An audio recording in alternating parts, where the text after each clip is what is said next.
नको. रानात फुलवेरी ना जा. का? राक्षस असतील तिथले राक्षस.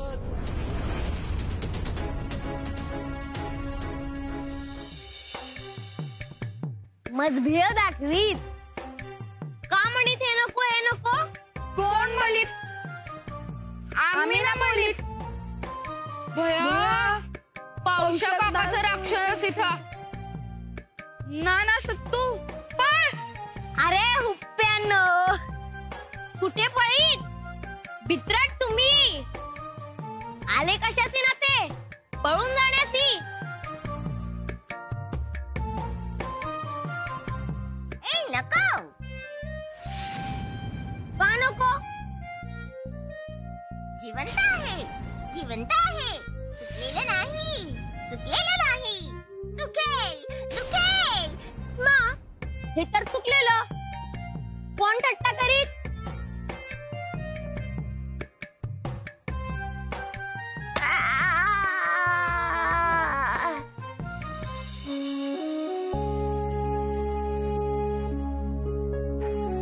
ना ना ना, चुकलं चुकलं.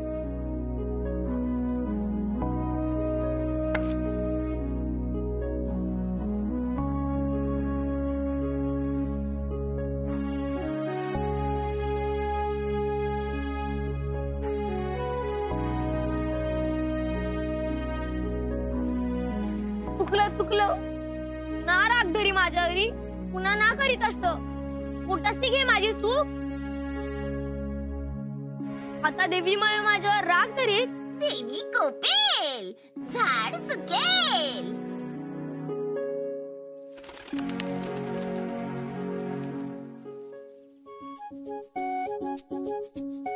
म्हणजे तू बोलत असीत. बोल का पाखरू. उन्ना उन्ना. तू मित्र असीत माझा. मी सत्तू. तूच काय म्हणीत? माझं काय म्हणीत? अरे मी म्हणीत तेच तू बोलीत. तेच तू बोलीत.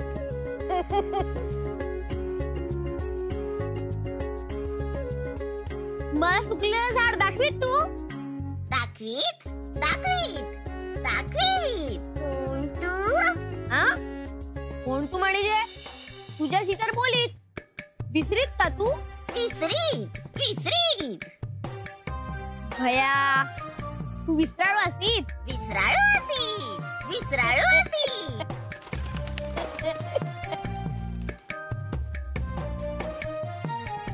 ए कुठे जात?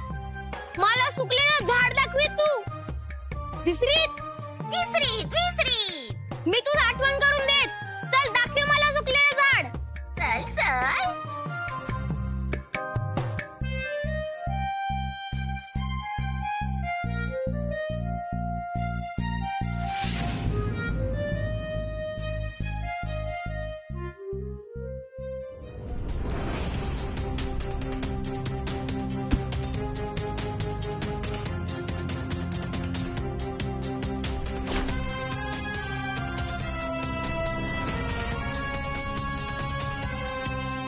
कोण मारीत? कोण मार मारीत?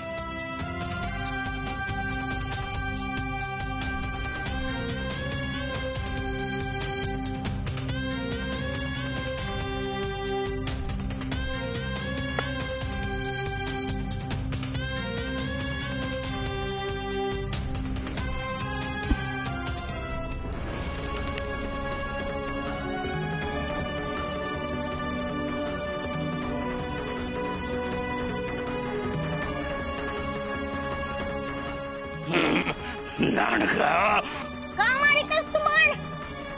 आता काय होत आहे? काय होत? विषारी पान लागत त्याचं काय होत? तडपून तडपून मरितो लहानगा.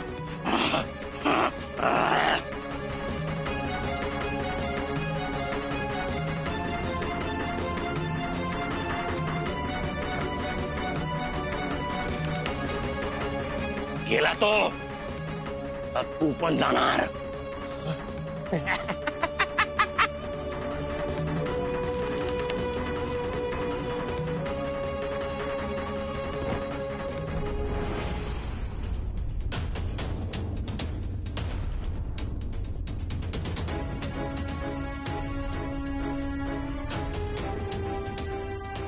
अरे अरे मेलं पाखरू. नाही नाही धपापतय, जिवंत आहे अजून. अरे किती वेळ धपापणार, मरतोय बघ.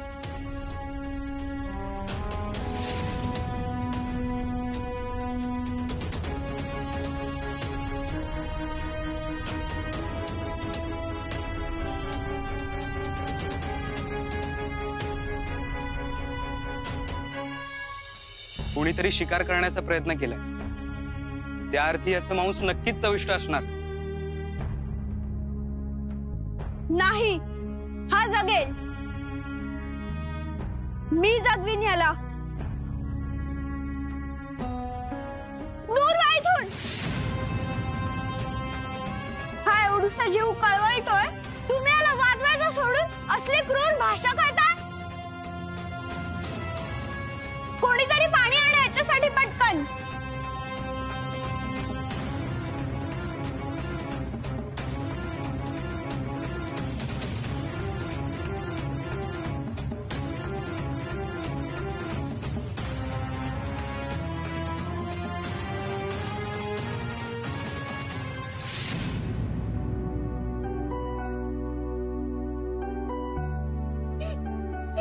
सुरंगी, माझ्याकडे एक माणिक नावाचा पोपट होता. लाल चुटूक चोच होती त्याची. तो देवा घरी गेला तेव्हा त्यांनी अशीच मान टाकली होती. हा पण जाणार. जाणार म्हणजे कुठे जाणार? म्हंटल ना देवा घरी म्हणून. माझी आई, तुझी आई, माणिक हे सगळे देवा घरी गेलेत. खरंच? हो. नाही, मी ह्याला देवा घरी जाऊच देणार नाही, काहीही झालं तरी. पण कसा वाचणार हा? काय खातो, काय पितो ते सुद्धा माहित नाही आपल्याला. हा तर दूर जंगलातून आलाय.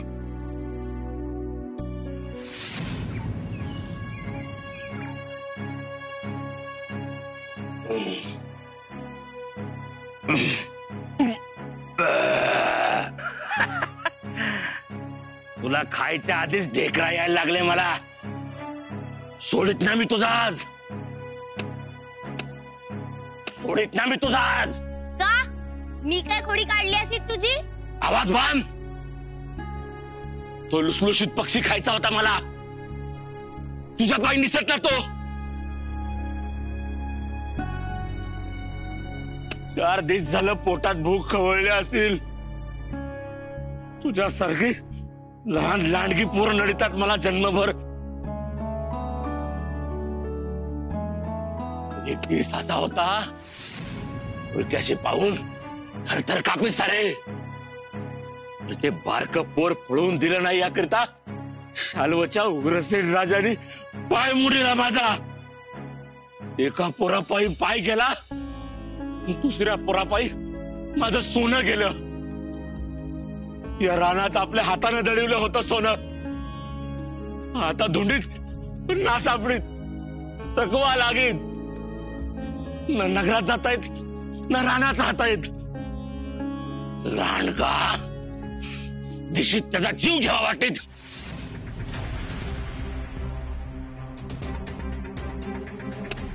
तुला खातो आता असाच कच्चा.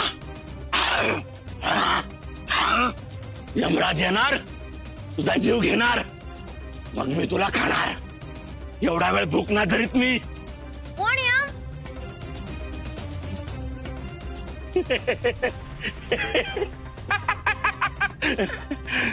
यमराजाचे नाव ओळखीत. तो सगळ्या जीवांचा काळ, सगळ्यात मोठा देव. आम्हासीने ठाऊक की तुमचा नागर देवता.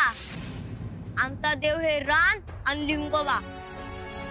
मी लिंगोबाची हाक झाली तर तो तूच पळवून लावीत. यमराजाचे या विश्वात कुणीच ना पडवून लावीत. मी ना भी तुझ्या यमराजास. मला काळजी त्या निष्पाप पक्षाची असती. त्याची विनाकारण बाण मारीत तू राक्षसा. आपण इथं बांधून असेल आणि चिंता त्या चिमुटभर पक्षाची. गेला तो मेला. विषारी बाण लागल्यावर जीव जगतो काय?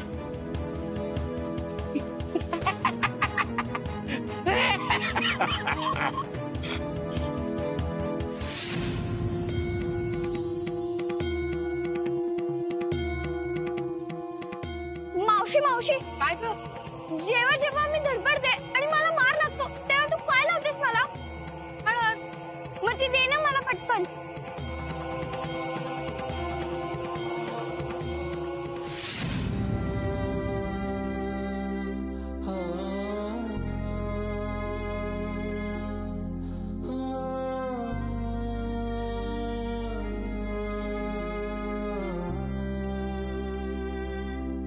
आता हळद लावली आहे ना तुला, तू अजिबात काळजी करू नकोस.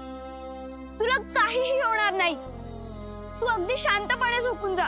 तुला खूप बरं वाटेल. तुला भूक लागलीये का? पण तू काय खातोस? मावशी याला दूध द्यायचं का? का पोपटाला देतात तसा पेरू?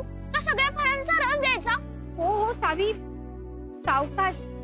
हे बघ, आपल्याला या पक्षाबद्दल काहीच माहित नाहीये. तुला टेक करता दुसराच होऊन बसेल आणि आपल्यामुळे जीव जाईल त्याचा. आणि सावी, त्याच्या प्रार्थनात जर मृत्यू लिहिला असेल तर त्याचा दोष तुझ्यावर येत नाही बाळा. असं कसं? ज्या अर्थी तो माझ्या आश्रयाला आलाय त्या अर्थी तो माझ्या प्रार्थनाचा भाग नाही का झाला? म्हणजे मी त्याला वाचवायला हवं. अगं असा हट्ट नको करूस साऊ. तू त्याला कसा वाचवणार आहे सांग बघू.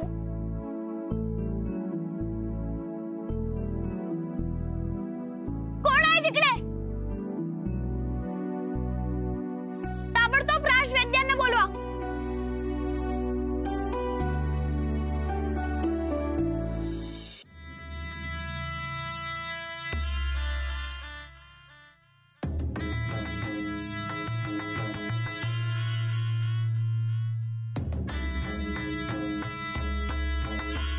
वास्तविक लेप लावण्याची काहीच गरज नव्हती. अगदीच किरकोळ दुखापत आहे. काही न लावताच ही जखम बरी झाली असती थोड्या अवधीत. असं आम्ही तुम्हाला राजवैद्य म्हणून नियुक्त केलं, भरपूर द्रव्य देतो, ते काहीच काम न करण्यासाठी. तर तसं नव्हे राजमाता, परंतु कारण नसताना. राजमाता आहेत त्यांच्या पावलाच्या नखाला नखभर जरी इजा झाली तरी त्याची दिवस रात्र काळजी घेणं हेच तर तुमचं कर्तव्य आहे. त्यात हय काय नको.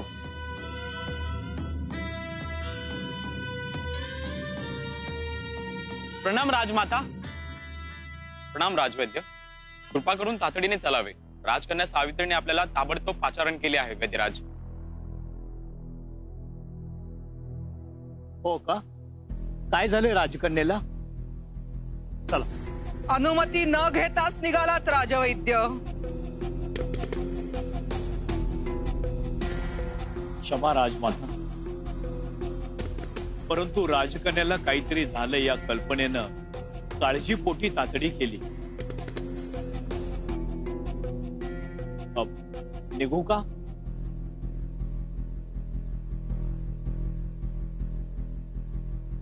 कधी दिली आम्ही आज्ञा?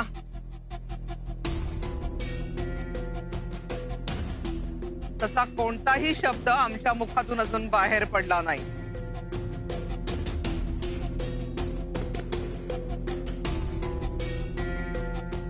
क्षमा, परंतु काय झालंय काय राजकन्येला? राजकन्येला नाही राजमाता, पक्षाला. एक पक्षी जखमी होऊन पडला पायाशी, त्यामुळे त्या कासावीस झाल्या आहेत. पक्षाची तब्येत ढासळते, कधीही जीव जाईन अशी स्थिती आहे. म्हणून तातडीने बोलवलंय त्याला वाचवण्यासाठी. कधीही जीव जाईल असं म्हणतोयस ना? मग राजवैद्य येऊन काय करणार आहेत? हातातलं काम टाकून निघालेत. काही आवश्यकता नाहीये जायची. आमच्या पायाची काळजी घेणं अधिक महत्वाचं आहे. राजवैद्य, कुणाच्या चाकरीला आहात आपण?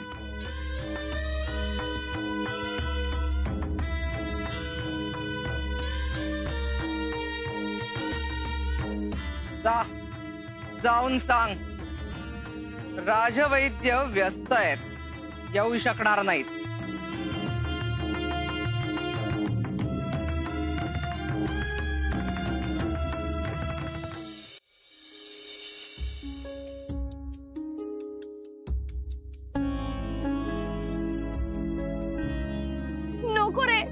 नको धीर सोडूस. आपले राजवैद्य नक्की बरं करतील तुला. फक्त तू जिद्द सोडू नको. येतीलच ते आता. नाही येऊ शकत राजवैद्य. या क्षणी ते राजमातांच्या सेवेत आहेत.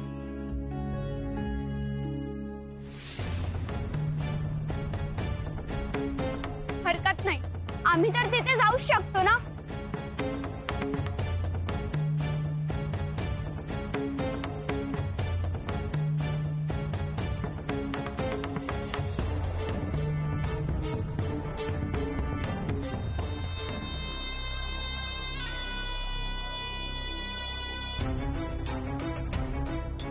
लेप लावण्याचं काम पूर्ण झाले राजमाता. तेव्हा येऊ का आता आम्ही? नाही नाही, आम्हाला रात्रीची शांत झोप लागत नाही हे तर सांगायचंच राहिलं. राज्याची चिंता सतावते आम्हाला. राज्याला वारस नाही ना, त्यामुळे शांत झोप लागावी यासाठी उत्तम औषध द्या. ठीक आहे, औषध शाळेत तयार करतो आणि शिष्याकरवी ताबडतोब पाठवून देतो. येऊ आता? अहो निघालात कुठे? विश्वंभटांची नाडी परीक्षा करा बघू. त्यांची प्रकृती ठीक नसते आजकाल. त्यावर काही उपाय आहे का पहा.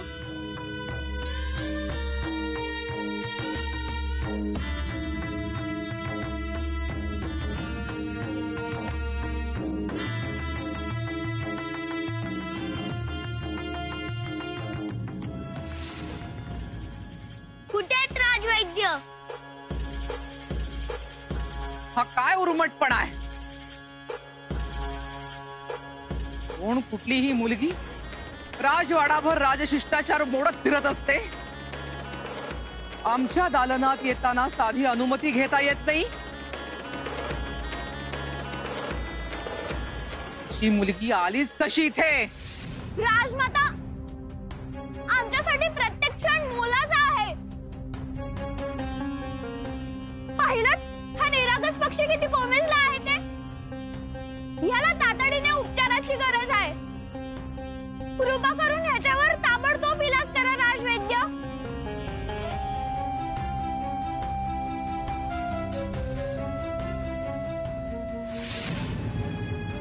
वेळ घालवू नका राजवैद्य. ह्याच्यावर ताबडतोब उपचार करा. वाचवा या जीवाला. काय रानटीपणा चाललाय हा? हा असा कुठल्या तरी रानातला मरायला टेकलेला पक्षी घेऊन राजवाडाभर फिरताय तुम्ही? काहीही उपचार करायची गरज नाहीये. फेकून द्या त्या पक्षाला ताबडतोब. असं बोलवतो तरी कसं तुम्हाला? आम्ही तर ऐकले की निर्जीव दगडातही परमेश्वर असतो. हा तर जिवंत पक्षी आहे. आपल्या आश्रयाला आलेला. त्याला फेकून द्या म्हणणं म्हणजे देवाचा अपमान आहे. हे बघ सावित्री, या पक्षाची पिसं आवडली आहेत का तुला? हो ठीक आहे, आपण ती चिटकवून घेऊ आणि त्यावर त्या चित्रकाराला रेखाटायला लावू नवीन चित्र, म्हणजे झालं. काहीच नाही का तुमच्या जवळ? तडफडणाऱ्या एका जीवावर ताबडतोब उपचार करायचे सोडून तुम्ही त्याच्या मृत्यूच्याच गोष्टी करता. लक्षात ठेवा, राजाश्रयाला आलेल्या प्रत्येक जीवाचं रक्षण करणं हे राजवंशाचं कर्तव्य